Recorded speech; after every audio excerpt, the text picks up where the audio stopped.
കണിക്കൊന്നകൾ പൂത്തുലയുന്ന ഈ വിഷുക്കാലത്ത് നഗരവീഥികളെയും ഗ്രാമവഴികളെയും ഒരുപോലെ മനോഹരമാക്കുന്നത് പാതയോരങ്ങളിൽ നിരത്തിവച്ചിരിക്കുന്ന നൂറുകണക്കിന് കൃഷ്ണവിഗ്രഹങ്ങളാണ്.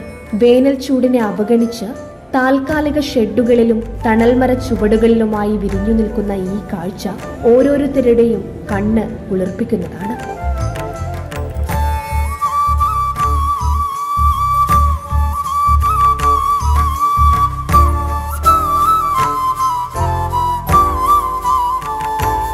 പരമ്പരാഗതമായ നീല നിറത്തിലുള്ള വിഗ്രഹങ്ങൾ കൂടാതെ ചന്ദന നിറത്തിലും തീർത്ത വൈവിധ്യമാർന്ന ഡിസൈനുകൾ ഇന്ന് വിപണിയിൽ സജീവമാണ്.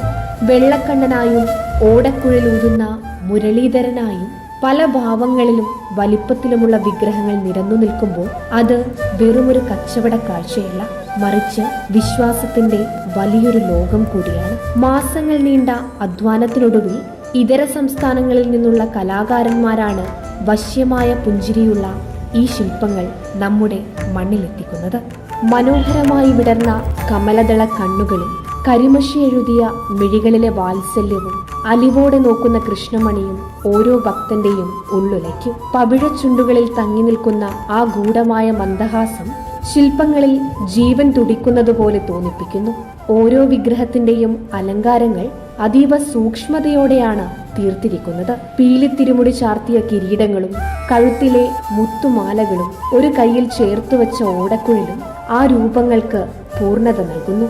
ചില രൂപങ്ങളിൽ രാധാസമേതനായ കൃഷ്ണൻ പ്രണയഭാവത്തിൽ നിൽക്കുമ്പോൾ മറ്റു ചിലവയിൽ വെണ്ണക്കുടം പിടിച്ചു നിൽക്കുന്ന ഉണ്ണിക്കണ്ണന്റെ കുസൃതിയാണ് നിറയുന്നത്. വെറുമൊരു കളിമൺ ശില്പത്തിനപ്പുറം ആത്മീയമായ ഒരനുഭൂതിയാണ് ഈ കൃഷ്ണവിഗ്രഹങ്ങൾ ഓരോന്നും പകരുന്നത്. വിഷുപ്പുലരിയിൽ കണ്ണു തുറക്കുമ്പോൾ ഐശ്വര്യത്തിന്റെ പ്രഭയായി ആദ്യം തെളിയേണ്ടത് ആ ശ്യാമവർണ്ണന്റെ രൂപമാണെന്ന് മലയാളി വിശ്വസിക്കുന്നു. ഓട്ടുരുളിയിൽ കണിക്കൊന്നയ്ക്കും ഫലവർഗ്ഗങ്ങൾക്കുമൊപ്പം വിഗ്രഹം കൂടി വെക്കുമ്പോഴാണ് വിഷുക്കണി പൂർണ്ണമാകുന്നത്.